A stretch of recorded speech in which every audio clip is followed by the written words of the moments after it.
ਭਾਰਤੀ ਰਾਸ਼ਟਰੀ ਅੰਦੋਲਨ ਨਾਲ ਸੰਬੰਧਿਤ ਪ੍ਰਸ਼ਨ ਉੱਤਰਾਂ ਦੀ ਦੂਸਰੀ ਕਿਸ਼ਤ ਵਿੱਚ ਆਪ ਸਭ ਦਾ ਸਵਾਗਤ ਹੈ। ਅੱਜ ਇੱਕ ਵਾਰ ਫੇਰ ਮਹੱਤਵਪੂਰਨ ਨਾਅਰਿਆਂ ਤੇ ਗੱਲਬਾਤ ਹੋਏਗੀ, ਸਟੇਟਮੈਂਟਾਂ ਤੇ ਗੱਲਬਾਤ ਹੋਏਗੀ ਜੋ ਕਿ ਭਾਰਤੀ ਰਾਸ਼ਟਰੀ ਅੰਦੋਲਨ ਨਾਲ ਸੰਬੰਧਿਤ ਨੇ। ਪਹਿਲਾ, ਰਾਸ਼ਟਰੀ ਕਾਂਗਰਸ ਦਾ ਜਨਮ ਮਾਤ ਭੂਮੀ ਦੀ ਰੱਖਿਆ ਲਈ ਪ੍ਰਮੁੱਖ ਭਾਰਤੀਆਂ ਅਤੇ ਹਿਊਮ ਸਾਹਿਬ ਨੇ ਕੀਤਾ। ਐਨੀ ਬੇਸੈਂਟ ਦੀ ਸਟੇਟਮੈਂਟ ਹੈ ਇਹ।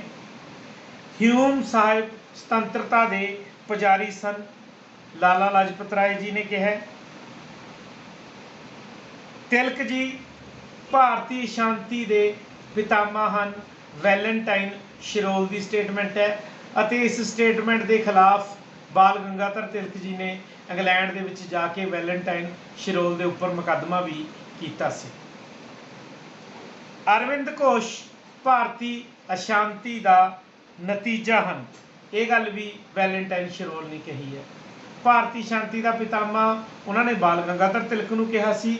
ਭਾਰਤੀ ਸ਼ਾਂਤੀ ਦਾ ਨਤੀਜਾ ਅਰਵਿੰਦ ਘੋਸ਼ ਨੂੰ ਕਿਹਾ ਸੀ। ਸ਼ਿਮਲਾ ਸੰਮੇਲਨ ਇੱਕ ਦੁਰਘਟਨਾ ਸੀ। ਮੌਲਾਨਾ ਅਬੁਲ ਕਲਾਮ ਆਜ਼ਾਦ ਦੀ ਸਟੇਟਮੈਂਟ ਹੈ। ਕਰਜ਼ਨ ਨੇ ਉਹੀ ਕੀਤਾ ਜੋ ਔਰੰਗਜ਼ੇਬ ਨੇ ਕਿਹਾ। ਇਹ ਗੋਪਾਲ ਕ੍ਰਿਸ਼ਨ ਗੋਖਲੇ ਜੀ ਦੀ ਸਟੇਟਮੈਂਟ ਹੈ। ਇੰਗਲੈਂਡ ਸਾਡਾ ਪਥ ਪ੍ਰਦਰਸ਼ਕ ਹੈ, ਇਹ ਸੁਰਿੰਦਰਨਾਥ ਬੈਨਰਜੀ ਨੇ ਕਿਹਾ। ਗੋਖਲੇ ਯਾਨੀ ਗੋਪਾਲ ਕ੍ਰਿਸ਼ਨ ਗੋਖਲੇ ਸਵੈ ਸ਼ਾਸਨ ਦੇ ਮਹਾਨ ਦੇਵਦੂਤ ਸਨ। ਮੋਤੀ ਲਾਲ ਨਹਿਰੂ ਜੀ ਦੀ ਸਟੇਟਮੈਂਟ ਹੈ।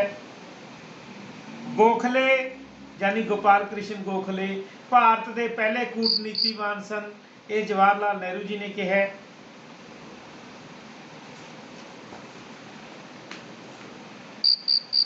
ਹਿੰਦੂ ਮੁਸਲਮਾਨ ਮੁੱਖ ਤੌਰ ਤੇ ਦੋ ਰਾਸ਼ਟਰ ਹਨ, ਵੀਰ ਸਾਵਰਕਰ ਨੇ ਕਿਹਾ। ਭਾਰਤ ਇੱਕ ਪਾਸੇ ਸੂਤਰ ਵਿੱਚ ਬੰਨਿਆ ਰਾਸ਼ਟਰ ਨਹੀਂ ਮੰਨਿਆ ਜਾ ਸਕਦਾ, ਇਹ ਸਟੇਟਮੈਂਟ ਵੀ ਵੀਰ ਸਾਵਰਕਰ ਦੀ ਹੈ। ਭਗਤ ਸਿੰਘ ਅਤੇ ਇਨਕਲਾਬ ਦਾ ਇੱਕ ਹੀ ਅਰਥ ਹੈ, ਸੁਭਾਸ਼ ਚੰਦਰ ਬੋਸ ਦੀ ਸਟੇਟਮੈਂਟ ਹੈ। ਮੈਂ ਭਾਰਤ ਦਾ ਭਿਖਾਰੀ ਹਾਂ, ਮਦਨ ਮੋਹਨ ਮਾਲਵੀਆ ਜੀ ਨੇ ਕਿਹਾ। ਕ੍ਰਾਂਤੀ ਤੋਂ ਭਾਵ ਬੰਦੂਕ ਅਤੇ ਪਿਸਤੌਲ ਨਹੀਂ, ਇਹ ਭਗਤ ਸਿੰਘ ਦੀ ਸਟੇਟਮੈਂਟ ਹੈ।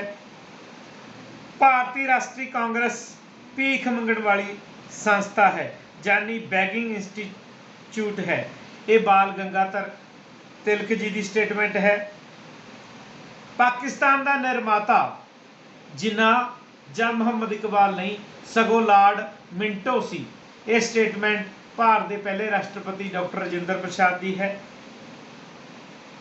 ਜੇਕਰ ਈਸ਼ਵਰ ਛੂਤ ਛਾਤ ਨੂੰ ਸਹਿਣ ਕਰਨ ਲੱਗੇ ਤਾਂ ਮੈਂ ਈਸ਼ਵਰ ਨੂੰ ਵੀ ਮਾਨਤਾ ਨਹੀਂ ਦੇਵਾਂਗਾ, ਭਾਵ ਉਸ ਨੂੰ ਰੱਬ ਨਹੀਂ ਮੰਨਾਂਗਾ, ਇਹ ਸਟੇਟਮੈਂਟ ਬਾਲ ਗੰਗਾਧਰ ਤਿਲਕ ਜੀ ਦੀ ਹੈ।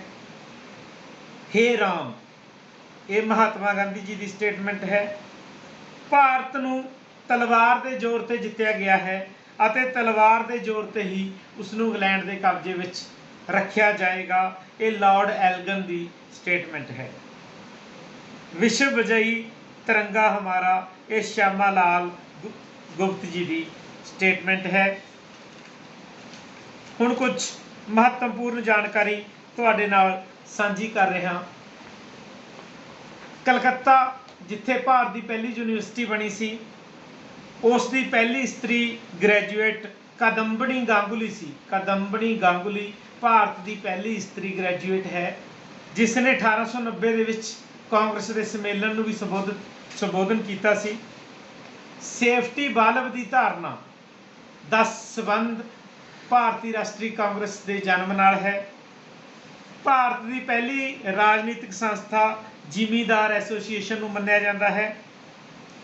ਰਵਿੰਦਰਨਾਥ ਟੈਗੋਰ ਜੀ ਨੇ ਮਹਾਤਮਾ ਗਾਂਧੀ ਨੂੰ ਮਹਾਤਮਾ ਦੀ ਅਤੇ ਸੁਭਾਸ਼ ਚੰਦਰ ਬੋਸ ਨੂੰ ਨੇਤਾ ਜੀ ਦੀ ਉਪਾਧੀ ਦਿੱਤੀ ਸੀ ਅਤੇ ਮਹਾਤਮਾ ਗਾਂਧੀ ਦੁਆਰਾ ਰਵਿੰਦਰਨਾਥ ਟੈਗੋਰ ਜੀ ਨੂੰ ਗੁਰੂਦੇਵ ਦੀ ਉਪਾਧੀ ਦਿੱਤੀ ਗਈ ਸੀ।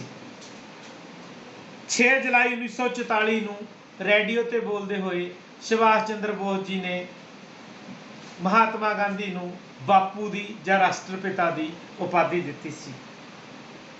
महात्मा गांधी जी ने ਰਜਿੰਦਰ ਪ੍ਰਸਾਦ ਨੂੰ, ਜੋ ਕਿ ਭਾਰਤ ਦੇ ਪਹਿਲੇ ਰਾਸ਼ਟਰਪਤੀ ਸੀ, ਦੇਸ਼ ਰਤਨ ਦੀ ਉਪਾਧੀ ਦਿੱਤੀ। ਮੁਹੰਮਦ ਅਲੀ ਜ਼ਨਾ ਨੂੰ ਮਹਾਤਮਾ ਗਾਂਧੀ ਜੀ ਨੇ ਕਾਇਦੇ ਆਜ਼ਮ ਦੀ ਉਪਾਧੀ ਦਿੱਤੀ। ਰਾਜਾ ਰਾਮ ਮੋਹਨ ਰਾਏ ਨੂੰ ਮੁਗਲ ਬਾਦਸ਼ਾਹ ਅਕਬਰ ਦੂਜੇ ਨੇ ਰਾਜੇ ਦੀ ਉਪਾਧੀ ਦਿੱਤੀ ਸੀ। ਮਹਾਤਮਾ ਗਾਂਧੀ ਜੀ ਗੋਪਾਲ ਕ੍ਰਿਸ਼ਨ ਗੋਖਲੇ ਨੂੰ ਆਪਣਾ ਰਾਜਨੀਤਿਕ ਗੁਰੂ ਮੰਨਦੇ ਸਨ, ਜਦੋਂ ਕਿ ਸੁਭਾਸ਼ ਚੰਦਰ ਬੋਸ ਦੇ ਰਾਜਨੀਤਿਕ ਗੁਰੂ CR ਦਾਸ ਯਾਨੀ ਚਿਤਰੰਜਨ ਦਾਸ ਸੀ। ਧੰਨਵਾਦ, ਅੱਜ ਲਈ ਇੰਨਾ ਹੀ।